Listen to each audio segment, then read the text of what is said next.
Fala galera, tudo bem? Aqui é o professor Léo e no vídeo de hoje eu vou comentar um pouco com vocês sobre a provinha da ETEC.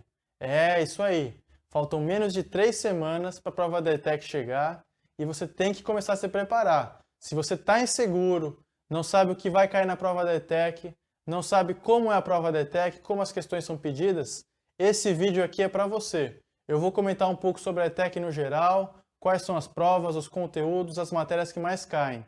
Em seguida, pessoal, esse aqui é o primeiro vídeo. Em seguida, eu vou colocar outros vídeos abordando conteúdos específicos. Então, por exemplo, eu vou postar vídeos sobre conteúdos de história, conteúdos de matemática, biologia, química. Então, fiquem ligados, se inscrevam no canal, deixem nos comentários aí as perguntas, que eu vou colocar aí vídeos para tentar ajudar vocês aí nessa preparação. Para aqueles que estão se preparando a mais longo prazo, que estão se preparando para o final do ano, daqui a 2 anos, pessoal, já é importante começar a estudar a partir de agora. A prova da ETEC está cada dia mais difícil, cada dia questões que a gente não esperava. Por exemplo, ano passado caiu uma questão sobre a União Europeia, que ninguém estava esperando, uma questão muito difícil, e não caiu não somente uma, mas 2 questões sobre isso. Então vocês têm que se preparar. Fiquem ligados, o vídeo de hoje ele vai ser um vídeo mais introdutório. Então, a primeira questão que eu vou colocar nesse vídeo é: será que vale a pena estudar para a ETEC? Será que as ETECs são escolas de boa qualidade ou não? Será que elas são de ruim qualidade? Primeira questão. A segunda questão que eu vou colocar nesse vídeo é o seguinte: será que a concorrência é muito alta? Será que é muito difícil passar na prova da ETEC? Será que eu vou ter muitas dificuldades? Será que eu sou capaz? Essas perguntas também a gente vai abordar nesse vídeo. A terceira pergunta é: quais as disciplinas e os conteúdos que caem de cada matéria? Então fiquem ligados, tem muitos conteúdos, muitas perguntas que podem cair, só que tem tópicos específicos que vêm caindo ano após ano. Então a gente fez aqui no projeto uma análise das provas anteriores para ajudar vocês a pensar quais são as possíveis questões para a próxima prova, para que vocês possam ter ideia do que estudar um pouco mais e do que não estudar, aquilo que não cai. Então fiquem ligados, qualquer dúvida deixem nos comentários e vamos começar esse vídeo. Pessoal, primeiro tópico, será que vale a pena estudar para a prova da ETEC? Vou deixar aqui um link na descrição do vídeo, leiam, vocês vão ver. Escolas ETEC estão melhores do que não só as escolas públicas, mas também do que a maioria das escolas particulares. Pasmem vocês ou não, as escolas da ETEC, repito, estão melhores do que as escolas particulares. Você vai me dizer, mas professor, como é que pode pagar uma escola particular e ainda assim ela ser pior que uma ETEC que é gratuita? Sim, por que isso acontece? Primeiro, os professores na ETEC são os professores melhores, o salário é um pouco melhor, então tem melhores professores, e também os alunos, pessoal. Os alunos são vocês que estão interessados em estudar, fazer exercício, sabem o conteúdo, estão empenhados em aprender a matéria. Quando vocês chegam e se reúnem numa sala, é muito mais fácil dar aula, o professor consegue avançar melhor o conteúdo. Isso ao longo de 3 anos vai fazer uma diferença muito grande. Então, essas razões pelas quais a ETEC se tornou uma escola de altíssima qualidade. Infelizmente, a gente só tem ETECs no estado de São Paulo, não tem em Minas Gerais, em Rio de Janeiro, no Pará. Porém, para o pessoal que está aqui em São Paulo, é uma oportunidade única. Você que está fazendo vestibulinho, está aí no 8º ano, 9º ano, está se preparando para a ETEC, não perca essa oportunidade. Elas estão entre as melhores escolas públicas do país. Para você que já passou um pouco do vestibulinho, já está no ensino médio, já terminou o ensino médio, quer fazer ensino técnico, as ETECs também são as melhores escolas técnicas do Brasil. Se você for arrumar um emprego de cargo técnico e tiver feito uma ETEC, a chance de você conseguir um estágio, de conseguir um emprego, é muito maior do que se você estivesse fazendo uma escola privada. Você vai me perguntar, mas por quê? Será que as ETECs são muito melhores do que as escolas privadas? Eu não sei, cursos técnicos são muito variados, não posso dizer quais são melhores e quais são piores. Só que o pessoal que está contratando vocês, eles pensam o seguinte: olha, esse cara passou na ETEC, ele é esforçado, ele estudou, ele se empenhou, ele teve força de vontade. O que isso quer dizer? Que ele é um cara que está melhor preparado para o trabalho. Ele é um cara que sabe lidar melhor com os problemas, sabe resolver problemas de maneira mais autônoma. Então, todas essas qualidades que vocês demonstraram na hora de fazer a prova e passar na prova, elas vão te render frutos aí quando vocês forem arrumar um trabalho. Então não pensem vocês que a ETEC é só uma escola boa. Ela é uma escola boa que te dá frutos a longo prazo. Se você sonha em fazer uma boa faculdade, uma faculdade pública, ou mesmo um ProUni, a ETEC vai te dar uma preparação um pouco melhor para você fazer esse vestibular. Então, pessoal, pensem na ETEC não só como uma escola pública de ensino médio. Pensem na ETEC como uma oportunidade para aqueles que são um pouco mais esforçados, que estão interessados, que estão empenhados em fazer um ensino um pouco melhor de qualidade, de fazer uma formação um pouco melhor. Tá certo? Então, pessoal, segundo tópico. Professor, mas será que a prova da ETEC não é muito difícil? Será que eu não vou ter muitas dificuldades em passar na prova? Será que eu não sou burro, que eu não me preparei bem? Que eu não tive um ensino fundamental muito ruim, não sei nada, não me lembro de nada, nunca fiz lição? Pessoal, hoje em dia, com a internet, com esses vídeos aqui que eu vou estar postando, outros vídeos que outros professores postam, vocês têm acesso ao conteúdo completo da ETEC. Então não tem mais essa desculpa de não consigo estudar porque não conheço a matéria, meu professor na escola é muito ruim, não tenho aula, só tenho aula vaga, todo mundo lá não quer fazer nada, é uma gritaria na sala de aula. Pessoal, isso não é mais desculpa. Claro que há uns anos atrás, quem não tinha acesso à internet, tudo bem, não tinha outro meio de ter aulas. Agora, com essas aulas na internet, vocês vão ver que ao longo desses videoaulas aqui eu vou explicar conteúdo por conteúdo, cada tópico, analisando as questões com vocês, corrigindo, tirando as dúvidas de vocês. Então não tem mais essa. A pessoa que tem força de vontade, que ela quer estudar para a ETEC, quer passar, pôs na cabeça, não, quero ser um cara estudioso, quero ter uma boa profissão, quero ter uma boa formação, vocês vão conseguir passar, não tem dúvida. O problema só é o seguinte, falta um pouco de força de vontade, né? O problema não é se você é capaz ou não, essa não é uma boa pergunta. A pergunta correta é, será que eu estou disposto a perder algumas horas dos meus dias para estudar um pouco para a prova?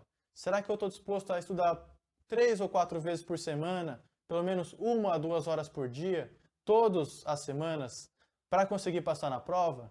Quem está disposto a isso? Né? Isso é uma pergunta que geralmente que vocês que são mais novos, às vezes se perguntam, mas estudar 1 hora, 2 horas, muito chato, não gosto, horrível, canso, durmo em cima da mesa, durmo no sofá, pego o livro, durmo.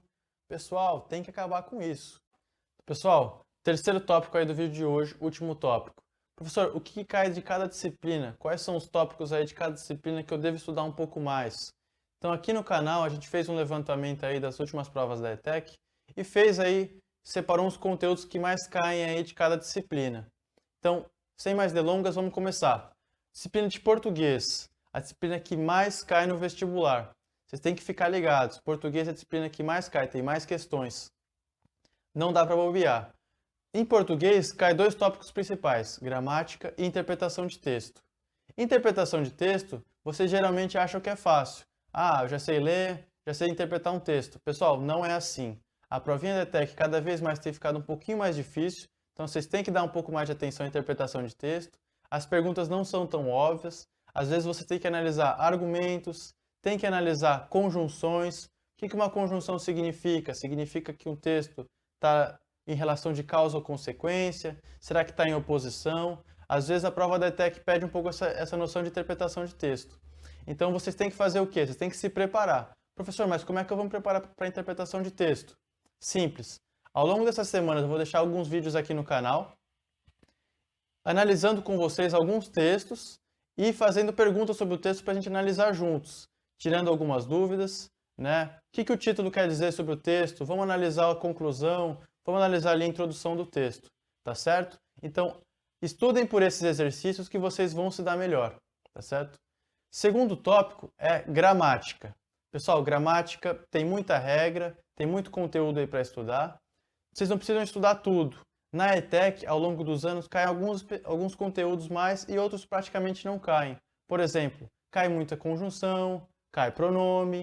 Então vocês têm que ficar um pouco mais ligado com essas coisas. Caiu questão de verbo aí o ano passado. Então esses tópicos sim. Professor, preciso estudar artigos? Preciso estudar numerais? São questões que geralmente não caem. Então vocês têm que ter um pouco em mente que algumas questões caem mais e outras caem menos. Professor, mas como é que eu vou saber o que cai mais e o que cai menos? Simplesmente aqui no vídeo do canal, eu vou dar uma aula específica aí só sobre gramática. analisando aí as questões anteriores e mostrando para vocês aí o que mais cai. Então, fiquem ligados, não precisam se preocupar com relação à gramática, vocês não precisam saber tudo, vocês não precisam ser uns gênios da gramática, simplesmente se atentem a alguns pontos bem específicos e tentem estudar eles com maior profundidade. Pessoal, conteúdo de história. É isso aí.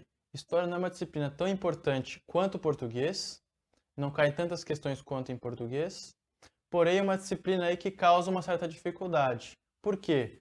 Porque é um conteúdo muito vasto. Vocês vão ter que estudar desde história antiga, como Roma, Grécia, até a história moderna. Caiu questão ano passado sobre a União Europeia, né? Uma história aí muito moderna aí dos últimos 50 anos.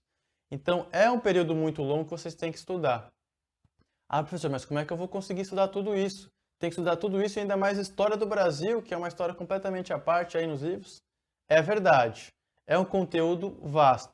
Não adianta eu enganar vocês e dizer que é um conteúdo simples que vocês conseguem em 1 ou 2 aulas vencer. Não, não é verdade. Vocês têm que se preparar, têm que estudar mesmo. Agora, uma dica boa para vocês é que vocês analisem sempre algumas questões específicas. Algumas questões que sempre voltam, né, no vestibulinho. Por exemplo, a questão sobre democracia, liberalismo, revolução, política. São todas essas questões que mesmo na Grécia, na Idade Medieval, na História Moderna, elas sempre são perguntadas. Ah, mas como era a democracia na Grécia? Como é que era a relação política na época medieval? Como é que foi o surgimento do capitalismo? Então, geralmente, as perguntas elas são um pouco repetitivas.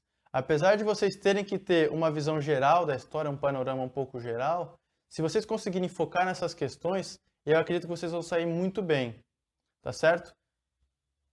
Pessoal, terceira disciplina aí que vocês devem estudar, disciplina de geografia. É isso aí. Geografia cai o mesmo número de questões que a disciplina de história, então é tão importante quanto história, mas em geografia, geralmente a gente tem um conteúdo um pouco mais diversificado. Né? A prova é separada em geografia física, geografia geral e geografia política. Né? O que é geografia física? É analisar, por exemplo, tipos de rocha, tipos de relevo, tipos de camadas da Terra, né? Camadas da atmosfera. Então, toda essa parte mais física da geografia cai num conteúdo um pouco mais específico. Em seguida, cai coisa sobre geografia geral. O que é geografia geral? Coordenadas, latitude e longitude, pontos na Terra, mudanças morfoclimáticas. Então, essa ideia mais de geografia geral, vocês também têm que estudar um pouco mais, porque apesar de ser uma coisa que a gente pensa que é muito simples, escala, a escala eu já sei, né, só fazer uma continha ali rápida, às vezes a questão ela é um pouco complicada. Então, geografia a gente tem que dar um pouco mais de atenção. E por fim, cai um conteúdo aí sobre geografia política. É isso aí, geografia política que pode cair qualquer coisa. Como eu falei, já caiu aí ano passado a União Europeia, caiu sobre Filipinas, né? Já caiu vários conteúdos. Suriname, né? Acho que ano passado também. Então fiquem ligados, né? Geografia política pode cair qualquer coisa. Vocês têm que ficar aí um pouco ligados com relação a atualidades, né? Mas não é atualidades de jornal. Ah, vou assistir aqui como é que está a Lava Jato. Não. Você tem que focar no conteúdo de geografia. Ver o que está acontecendo nos países, ver quais são aí as mudanças aí no sistema geopolítico aí nacional e internacional, né? A gente vai ter aqui uma série de vídeos um pouco mais focados para atualidades, né? Focando as matérias, não atualidades em geral, falando sobre política, sobre várias coisas. Focando nas matérias. Eu acho que esse é o jeito mais legal de vocês conseguirem se dar bem na prova de geografia.